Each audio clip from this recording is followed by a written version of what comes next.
بلدنا عشان تقدر تتنافس مع كل العالم كانت محتاجة لأحلامها. بدأت حرب جديدة كان أبطالها الجيش والشعب، إيد في إيد، إيد بتحارب معركة التنمية، تبني مصانع ومدارس ومزارع مع بنية أساسية، ومداين مع نهضة سياحية، تفتح للأمل الأبواب وتحارب ضد الإرهاب. أما الإيد التانية شايلة سلاح لأجل ما يبقى سلامنا سلام، مش استسلام ومش أي سلاح، سلاح بيواكب روح العصر وعقول جبارة من أولادنا ومن أهالينا جوه الجيش، جيش النصر يحمي الأمن القومي لمصر، جيشنا الدرع الواقي لكل الشعب، مصر الحرة والعربية محمية بجيش الحرية. يمثل البحث العلمي أساس النهضة الشاملة التي يشهدها العالم، وهو اللبنة الأولى لبناء دولة عصرية قوية تأخذ بأسباب العلم والتكنولوجيا سببا لرقيها وتطورها، مواكبة ذلك التطور العالمي في كافة المجالات وفقا لمشروع قومي طموح يدعم جهودها نحو التنمية الشاملة، ويعتمد على توفير كافة المقومات المادية والتقنية والمناخ الملائم للإبداع والبحث العلمي، وخلق أجيال قادرة على الابتكار والخلق وحل المشكلات العلمية والتقنية.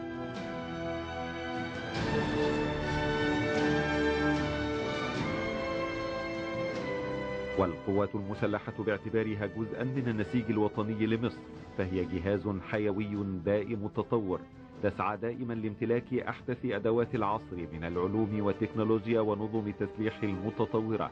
تدفعها بخطى ثابتة نحو تطوير إمكاناتها وقدراتها اعتمادا على منهج علمي في كل ما تسعى إلى إنجازه في ظل تقدم تقني عالمي شمل مختلف المجالات العسكرية فكرا وتنظيما وتسليحا وأداء وقوى بشرية، حتى تكون قادرة على حماية الأمن القومي وأداء دورها الرائد في مسيرة البناء الحضاري لمصر.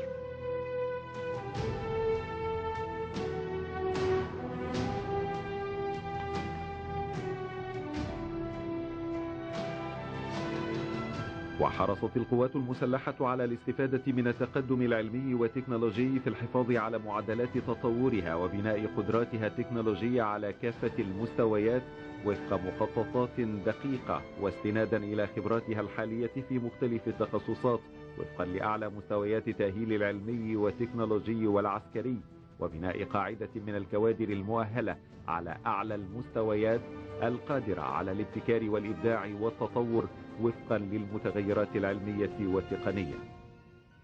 كذلك إعداد وتأهيل العناصر البشرية القادرة على التعامل مع نظم التسليح ووسائل القتال التي زودت بها القوات المسلحة في الأفرع الرئيسة والهيئات والإدارات والأسلحة، وبما يتماشى مع الطفرة الكبيرة في تكنولوجيا التسليح وتطوير القدرة القتالية للأسلحة المتوفرة لدى القوات المسلحة في كافة المجالات.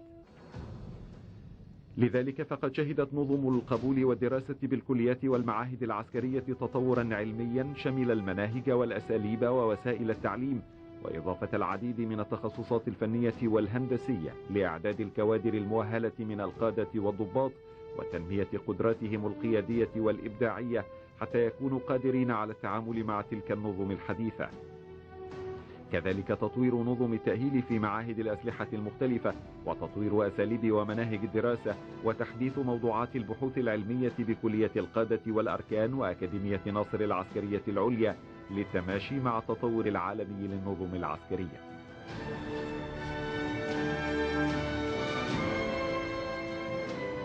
وانطلاقا من أن الفرد المقاتل هو الركيزة الأساسية للقوات المسلحة والعنصر الحاسم في قوتها وتطورها واستعدادها وكفاءتها القتالية، كان الاتجاه إلى الاستفادة من التكنولوجيا الحديثة في مجال إعداد وتأهيل العناصر من خلال توفير نظم المحاكيات ومقلدات التدريب للوصول إلى درجة الاحتراف في التعامل مع الأسلحة والمعدات،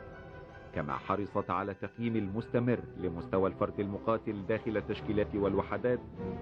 من خلال تنفيذ الأنشطة والالتزامات التدريبية وتقييم المراحل المختلفة للتدريبات باستخدام أحدث الأجهزة والمعدات للوقوف على نقاط القوة والضعف ومدى تفهم كل فرد لمهامه المكلف بها وصولا إلى أعلى مستويات الكفاءة القتالية. وقد اعتمدت القوات المسلحة على المنهج العلمي وبناء منظومة متكاملة للتأمين الفني تشمل كافة الأسلحة والمعدات والمحافظة عليها وتطويرها لتضاهي أحدث النظم العالمية، واعتماد أساليب جديدة في نظم مراقبة الجودة والمعايرة الفنية لكافة الأسلحة والمعدات للتأكد من صلاحيتها الفنية وفقا للمواصفات القياسية.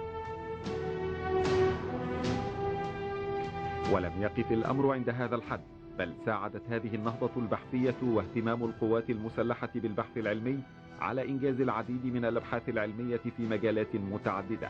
سواء في تطوير القدرات القتالية للأسلحة والمعدات وإدخال التقنيات الحديثة في أدق تكنولوجيات الأسلحة في كافة التخصصات، وبما يضمن لها القدرة على تحقيق التفوق والتوازن مع تكنولوجيا التسليح التي تمتلكها جيوش الدول المتقدمة.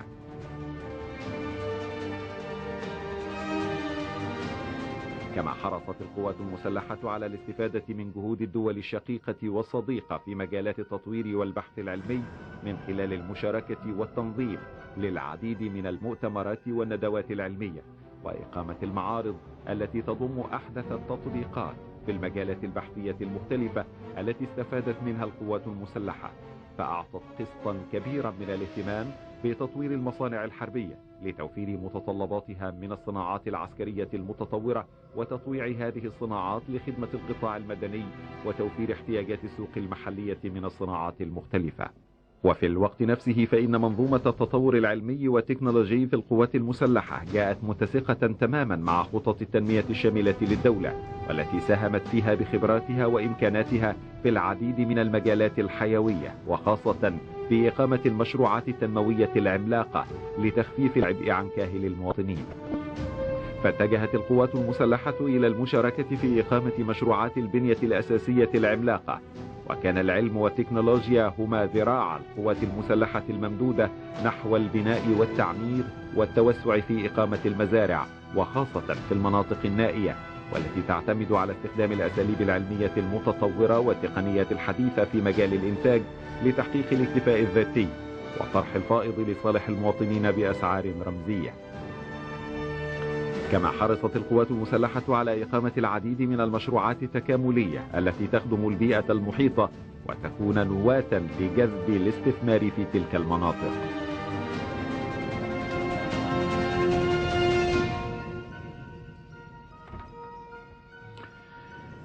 وشهدت الوحدات الإنتاجية المختلفة داخل القوات المسلحة طفرة هائلة في مستوى الإنتاج، بما يساهم في توفير احتياجات القوات المسلحة المختلفة من كافة أصناف التعيينات والمهمات والمطبوعات وغيرها.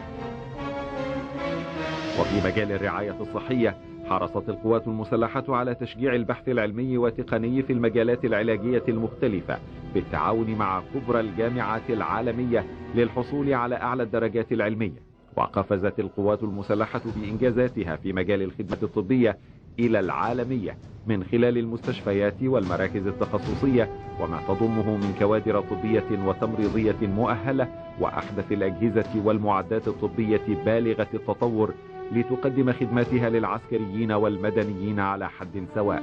مع التوسع في إقامة المؤتمرات الطبية وربط المستشفيات العسكرية بكبرى المراكز الطبية في العالم لنقل وتبادل الخبرات وتنفيذ العمليات الجراحية المعقدة عن بعد.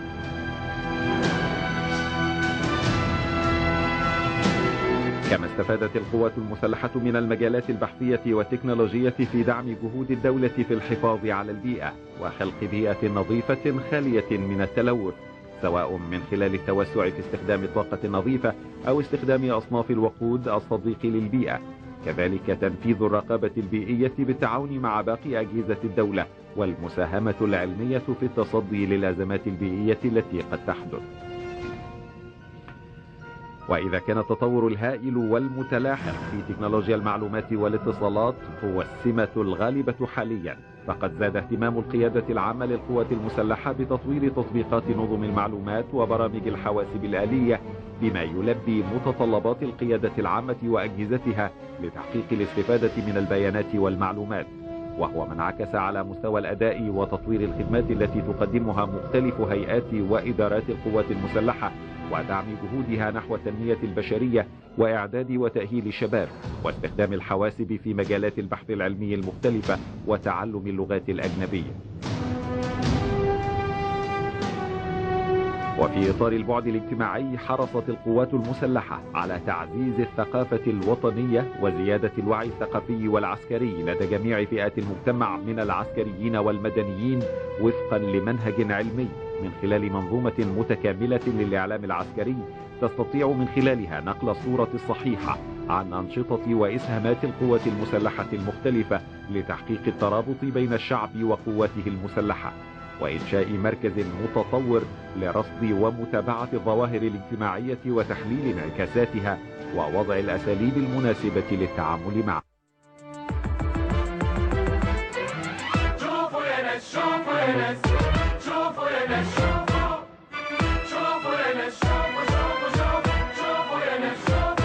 شوفوا مصر ومشاريعها الكبرى، بنية أساسية بالكامل بنينها عشان مصر وخيرها، وتحية للشعب العامل.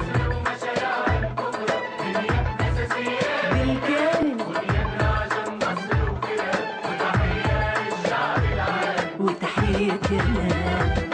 من جوه القلب، الجيش بيرد جميل الشعب،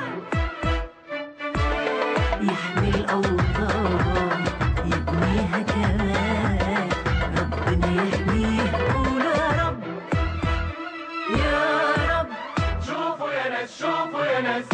شوفوا يا ناس شوفوا يا ناس شوفوا